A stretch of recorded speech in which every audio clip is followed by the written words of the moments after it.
Olá, seja bem-vindo ao EstudoBíblico.net.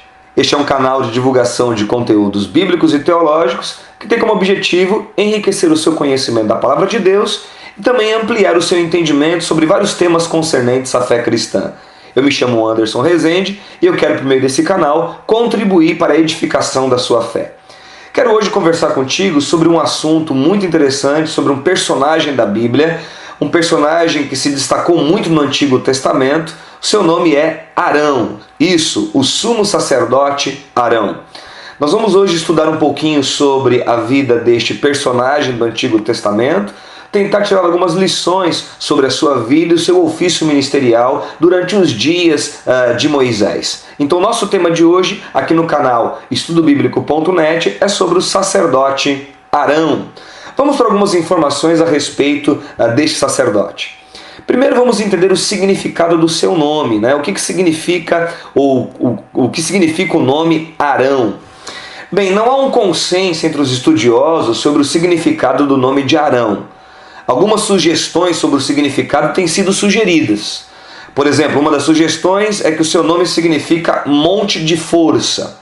Outros estudiosos entendem que o seu nome significa montanhista, ou outros ainda o iluminador, né? Então essas são algumas possíveis significações do nome Arão. Vamos falar um pouquinho sobre a sua família, vamos conhecer um pouco mais sobre a família do personagem Arão. Ele foi o filho mais velho do levita Amram e da levita Joquebede, conforme está registrado lá em Êxodo 6:20 e Números 26:59. Ele era irmão de Moisés e de Miriam, sendo 3 anos mais velho que Moisés, conforme nós vemos lá em Êxodo 7, versículo 7. Os trechos de Êxodo 6, 16 a 20, de 1 Crônica 6, de 1 a 3, indicam que Arão estava na 3ª geração depois de Levi, ou seja, nós temos pela sequência genealógica Levi, Coate, Amram e Arão. Tá? Mais algumas outras informações sobre a família de Arão. Bem, algumas conjecturas situam o seu nascimento por volta do ano 1725 a.C., que foi o ano anterior ao decreto de Faraó acerca da eliminação dos meninos hebreus. Você lembra desse relato? Está lá em Êxodo capítulo 1 e capítulo 2, onde o faraó ordena que os meninos israelitas de 2 anos para baixo fossem mortos. E o nascimento de Arão se dá um ano antes deste decreto, o que, portanto, explica o fato dele poder sobreviver àquela tragédia que o faraó egípcio instaurou sobre os hebreus. A esposa de Arão foi Eliseba, irmã de Naasson. E aparentemente esse Naasson foi um príncipe de Judá, que faz parte da ancestralidade de Davi. É só você conferir nessas referências bíblicas. Êxodo 6:23, Ruth capítulo 4, versículo 20, 1 Crônicas 2:10 e Mateus 1:4. Arão e Eliseba tiveram 4 filhos, Nadab, Abiú, Eleazar e Itamar. Os 2 mais velhos, ou seja, Nadab e Abiú, foram mortos por motivo de sacrilégio, aquela experiência onde eles apresentaram fogo estranho ao Senhor e por causa disso morreram. Está lá em Levítico capítulo 10, versículo 1. A classe dos sumos sacerdotes posteriores, portanto, da linhagem de Arão, vem dos seus 2 outros filhos, ou seja, Eleazar e Itamar. Toda a sequência histórica e genealógica de sacerdotes na vida do povo de Israel vem, portanto, da linhagem de Eleazar e Itamar, os 2 outros filhos de Arão. Vamos entender agora algo sobre a nomeação divina de Arão. Vamos entender o chamado que Deus fez a ele para se juntar ao seu irmão Moisés na libertação dos israelitas da terra do Egito. Bem, Deus nomeou Arão para ser assistente e porta-voz de Moisés. E por qual razão? Porque Arão era uma pessoa extremamente eloquente.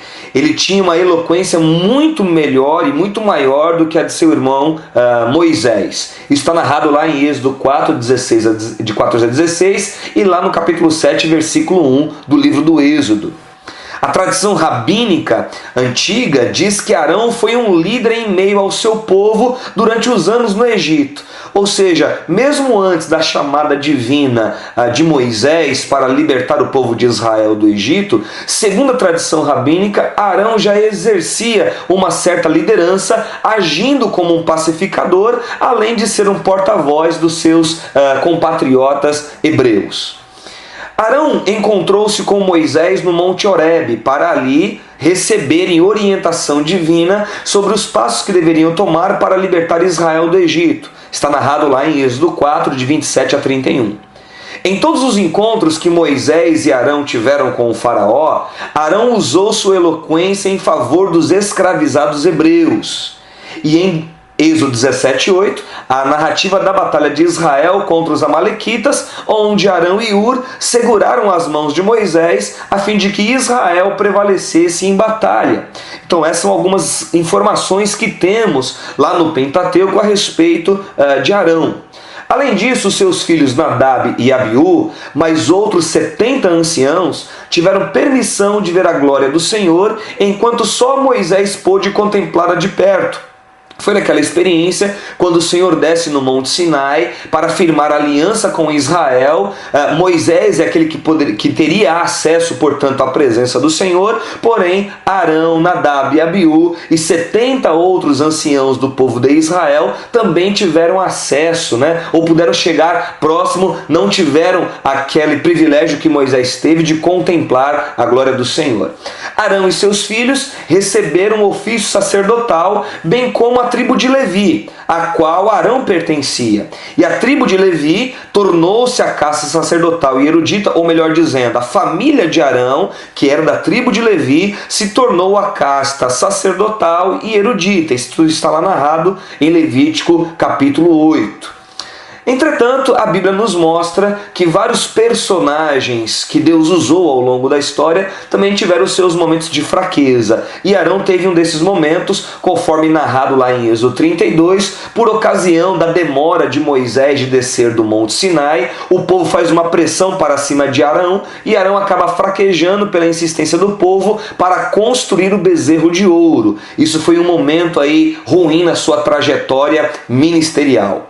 Arrependido do seu deslize na questão do bezerro de ouro e após a construção do tabernáculo e o estabelecimento das instituições, Arão e seus filhos foram consagrados com óleo santo e investidos com vestes sagradas, ou seja, Deus deu para Arão e para os seus descendentes mais uma chance depois daquele fraquejamento que ele teve ali por ocasião do bezerro de ouro, tá?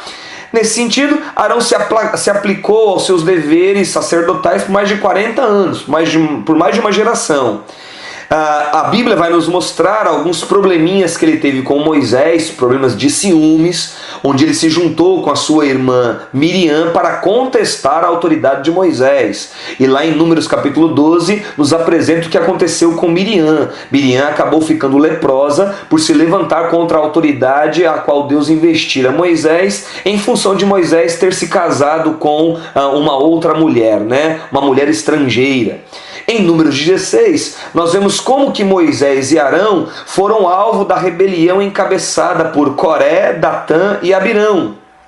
E esta revolta que aconteceu desses três personagens, estimulando os israelitas a se levantarem contra a autoridade de Arão e de Moisés, envolvia a autoridade sacerdotal na qual Arão e seus filhos estavam investidos, como também a autoridade civil que estava investido Moisés. A gente sabe pelo relato do livro de Números que durante os 40 anos que Israel andou no Egito, houve muitas rebeliões ou alguns levantes de rebeliões, e uma delas está registrada ali no capítulo de número 16. Vamos falar um pouquinho sobre a morte de Arão, Como é que foi a questão da sua morte? Vamos entender aí este momento final, portanto, da sua vida. Bem, Arão não recebeu permissão para entrar na terra prometida, da mesma forma que Moisés. Tanto ele quanto Moisés foram impedidos de entrar na terra prometida. No caso de Arão, em função da sua incredulidade. E essa incredulidade foi manifestada quando a rocha foi ferida em Meribá. Esse relato está lá em Números 20, de 8 a 13. Naquela ocasião, tanto Moisés quanto Arão acabaram pisando na bola com Deus e, como resultado pela sua incredulidade, não puderam entrar na terra prometida. Tente imaginar isso. Durante 40 anos no deserto, Moisés e Arão, liderando o povo, naquele objetivo de um dia entrar em Canaã, são agora impossibilitados por causa de um deslize, de uma incredulidade, por causa de desagradarem ao Senhor. né? O que a gente vê, portanto, sobre a vida de Arão é que pouco depois desse fracasso, né, de não ter entrado na terra de Canaã, ele morreu com 123 anos de idade, conforme está relatado lá em Números 20, de 22 a 29.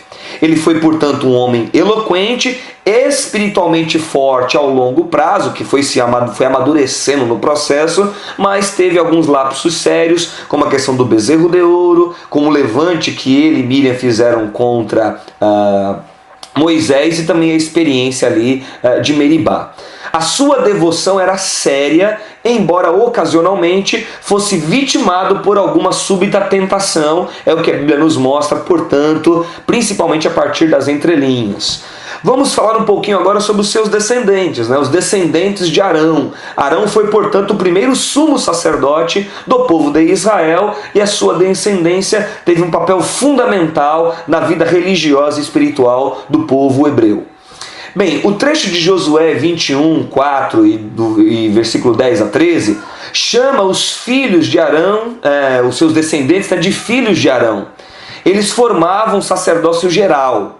Os seus descendentes diretos foram os sumos sacerdotes, ofício limitado apenas ao primogênito da sucessão.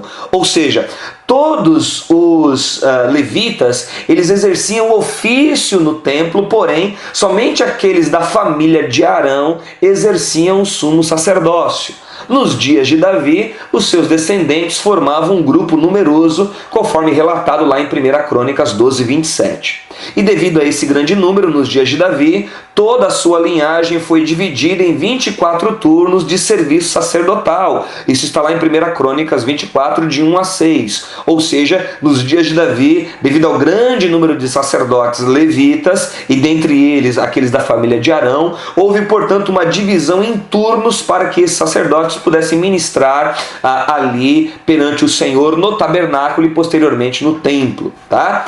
Após o exílio babilônico, cerca de 4.000 sacerdotes retornaram em companhia de Zorobabel, um número muito menor do que aquele número nos dias de Davi. Está registrado lá em Esdras 2, de 62 a 70. E o que a gente vê pelo relato bíblico é que um sacerdote não podia ter qualquer defeito físico, pelo que nem todos os descendentes de Arão estavam qualificados para o ofício sacerdotal. Haviam prescrições a respeito daqueles que poderiam exercer, portanto, o ofício sacerdotal. Algumas lições espirituais sobre Arão para nós tirarmos para a nossa vida. Bem, o seu sumo sacerdócio foi designado para ser uma sombra das realidades celestes. A gente sabe que tudo aquilo que está narrado no Antigo Testamento tem que ser compreendido a partir de dois eixos. O primeiro eixo, a partir da realidade histórica vivida pelo povo de Israel, mas também um outro eixo que aponta profeticamente para aquilo que Deus haveria de fazer em Cristo séculos posteriormente. E o ofício que Arão exerce de sumo sacerdócio era uma sombra, portanto, das realidades celestiais, para conduzir a comunidade religiosa para coisas melhores. Quando um outro sumo sacerdote, da ordem de Melquisedeque, houvesse de aparecer, suplantando todos os sacerdócios anteriores. E esse sacerdote foi Jesus Cristo. Está narrado lá em Hebreus 6, versículo 20, até o capítulo 7, versículo 28. Ou seja, o ministério sacerdotal exercido por Arão e pela sua descendência ao longo da história do povo hebreu, do povo de Israel, era uma prefiguração do sumo sacerdócio maior exercido por Jesus Cristo, o nosso mediador, o nosso redentor. Como sumo sacerdote, oferecendo holocaustos e a expiação ao entrar no Santo dos Santos, Arão prefigurava a obra de Cristo. E nós vamos ver isso lá em Hebreus 8 e Hebreus 9. Arão, ao ser ungido, passou a atuar como intercessor. Ele não somente exercia o ofício ali de pedir expiação pelos pecados do povo, mas também como um intercessor perante o povo. E a unção de Arão prefigura a nós o poder do Espírito Santo na vida de Cristo. e subsequentemente na vida dos seus irmãos. Ele transportava todos os nomes das tribos de Israel em seu peito e em seus ombros, assim representando a todos eles, um símbolo daquilo que Jesus fez por nós. O Pai Eterno, ao olhar para o seu Filho, Jesus Cristo, ele vê em Jesus Cristo a representatividade de todos nós. O Senhor Jesus nos representa perante o Pai como o nosso fiel sumo sacerdote. Arão, portanto, prefigurava o Cristo Salvador e o Redentor universal, o mediador entre Deus e os homens. E a gente vai ver isso lá no texto de Efésios 1, de 10 a 23, João 3,16, 12,32 e 1 Timóteo 2,5. Arão, portanto, é esse personagem da história bíblica veterotestamentária que aponta para o ofício maior exercido por Jesus na cruz do Calvário e agora como nosso intercessor e mediador entre nós e Deus Pai.